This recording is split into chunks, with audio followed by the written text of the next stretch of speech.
시청자 여러분 안녕하십니까. 손조학 교수입니다. 오늘은 가까운 혈족끼리 결혼에 있어서의 혼인의 무효에 대해서 한번 알아보려고 합니다.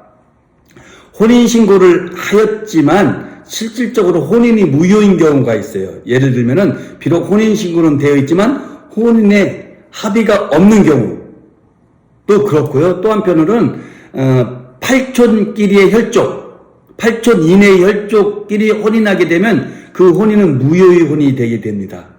그리고 이 무효의 혼인이 되게 되면은 실은 처음부터 즉 혼인 시점부터 혼인이 무효인 것으로 보기 때문에 둘 사이에는 혼인하지 않았던 것이 되는 거예요. 비록 혼인신고 되어 있었다 할지라도 그렇기 때문에 혼인 무효가 되더라도 재산 분할을 청구할 수도 없어요. 그리고 두 배우자 사이에서 태어난 자녀도 혼인 중의 자가 아니라 혼외자가 되는 거예요. 즉 혼인 이외의 관계 속에서 태어난 자가 돼서 혼외자의 신분이 되는 거예요. 많은 불이익을 얻게 되는 것이죠. 이런 점에서 혼인 취소하고는 약간 차이점이 있어요. 혼인 취소 같은 경우에는 사기 강박을 통해서 혼인이 이루어졌다든가 아까처럼 8촌 이내 혈족이 아닌 그보다 좀 벗어나는 인척끼리의 혼인이라든가 이럴 때 혼인 취소가 사유가 되거든요. 근데 혼인 취소는 당연 무효가 아니고 처음부터 무효도 아닙니다. 즉 혼인 취소 판결이 확정되면 그때부터 혼인이 취소가 되는 거예요. 그렇기 때문에 혼인 취소 시에는 재산 분할도 청구할 수도 있고요. 취소 전에 혼인 관계 중에 태어난 자녀는 당연히 혼외자가 아닌 것이 되는 것이죠. 혼인 중에 자녀가 되는 거예요. 혼인 중에 출생한 자녀가 되는 거예요.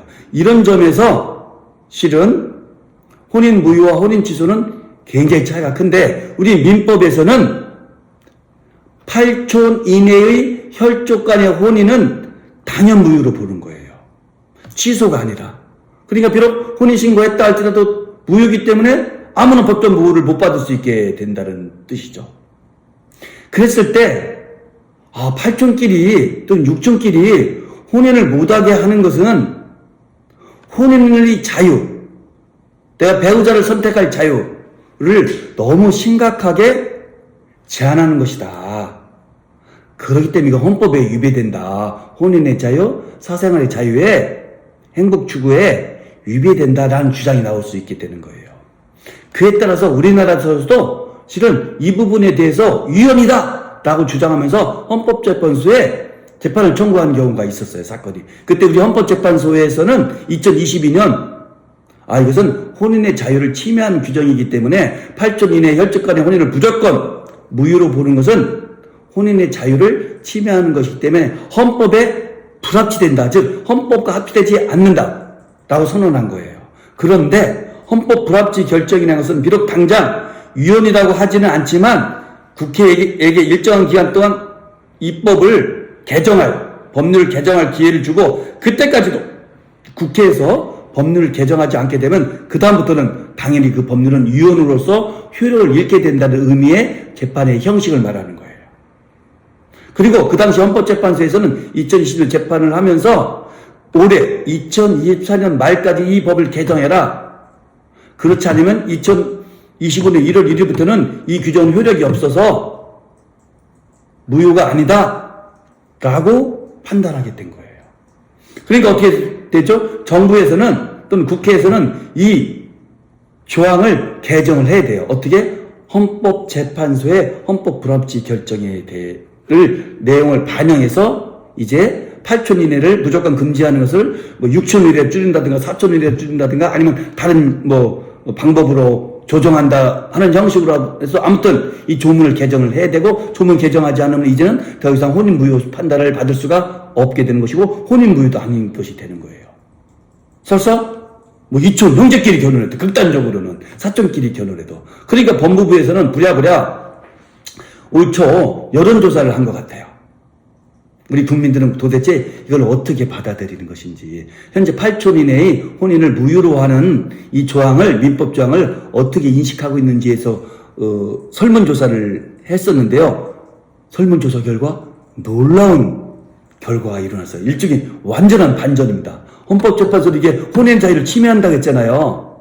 그런데요, 우리 국민의 74%가 4분의 3 정도가 되겠죠?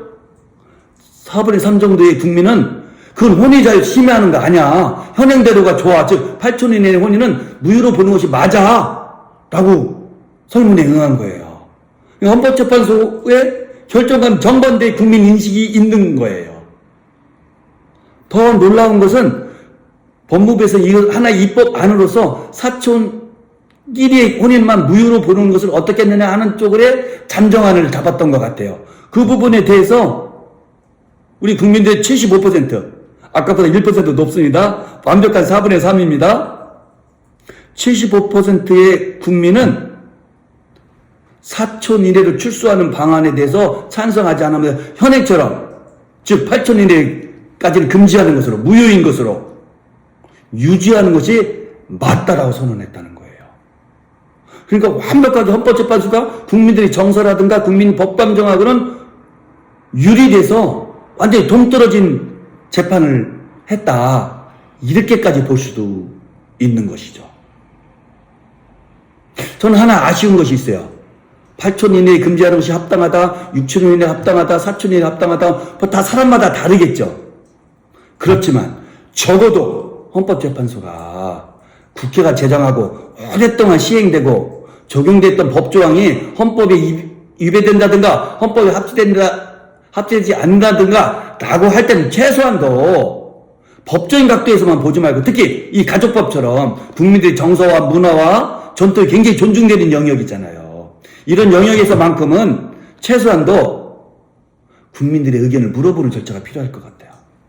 헌법재판을 함에 있어서 이번 법무부가 의견 조사했듯이 그래서 비록 헌법재판이 그 의견에 따라갈 필요는 없고 반드시 그 의견대로 따라갈 구속력은 없다 할지라도 참고 자료만이라도 그렇지 않고 헌법재판관 구인이잖아요. 구인이 헌법재판관이 세상에 이거 혼의자의 침해다 아니다 라고 함부로 판단할 수 있을까? 만약에 국민이 전혀 안 그립다고 생각한다면 하고 있는데도 그건 아니라는 것이죠. 그래서 헌법재판소가 헌법재판을 특히 의회가 국회가 제정한 법률을 위헌이라든가 헌법 불합치라고 결정할 때는 굉장히 신중해야 될 것 같아요. 법률가의 논리만으로, 법률가의 생각만으로, 법률가의 법감정만으로 위헌이다, 헌법 불합치다 이렇게 판단하는 것은 조금 신중할 필요가 있겠다 하는 생각이 들어요. 물론 저 개인적으로는 뭐 8촌이가 타당하다, 6촌이다 그런 건 아닙니다. 저 개인 의견은 여기서 밝히지 않겠습니다. 그러나 헌법재판소에서 적어도 헌법 불합치 판정을 할 때는 더 신중해야 된다. 지금 여론조사가 완전히 뒤집어진 거 아닙니까? 헌법재판의 결정과는. 국민의 4분의 3이 8촌의 혼인은 지금처럼 금지시키고 무효화시킨 것이 맞다라고 한다는 거 아닙니까? 만약 그 여론조사가 맞다면 여러분은 어떻게 생각하십니까? 법률가들이 자기들만의 논리에 의해서 자기들만의 사고방식으로 자기만의 전문 지식으로 이런 중요한 국민들의 의식과 생활에 밀접한 또 막대한 영향을 주는 법 규정의 위헌 여부를 판단할 때 좀 더 신중해야 되지 않을까요? 설사 헌법재판소 판단대로 8촌 이내를 당연 무효로 하는 것은 부작용이 있고 문제점이 있다 할지라도 그래서 무효로 선언할 필요가 있다 할지라도 또는 법 개정을 할 필요가 있다 선언할지라도 좀 더 신중하고 좀 더 국민들 의견도 수렴해보는 과정이 필요하면 어떨까 하는 생각을 해봅니다. 여러분은 어떻게 생각하십니까? 8촌은 옛날 같으면 모르지만 지금 누군지도 몰라. 그때 8촌 이내 혼인을 무조건 혼인 취소도 아니고 무조건 무효로 보고 처음부터 혼인이 없었던 걸로 보고 그에 따라 거기서 태어난 자녀는 혼외자가 되고 재산분할도 청구하지 못하면서 너무 가혹해? 이렇게 볼 수도 있을 것이고 아니야 무슨 소리야 8촌 나 알아. 가끔 진짜 얼굴 보면서 부부가 되라고 거기서 태어난 사람 또 어떻게 되고 갑자기 고모라든가 사촌이었는데 사촌 형제였는데 엄마가 되는 거야 아빠가 되는 거야 뭐 이런 혼란이 올 수도 있잖아요. 현행대로 유지하는 게 좋아 이렇게 볼 수도 있잖아요. 여러분들의 의견을 댓글로 남겨주시면 크게 도움이 될 것 같습니다. 고맙습니다.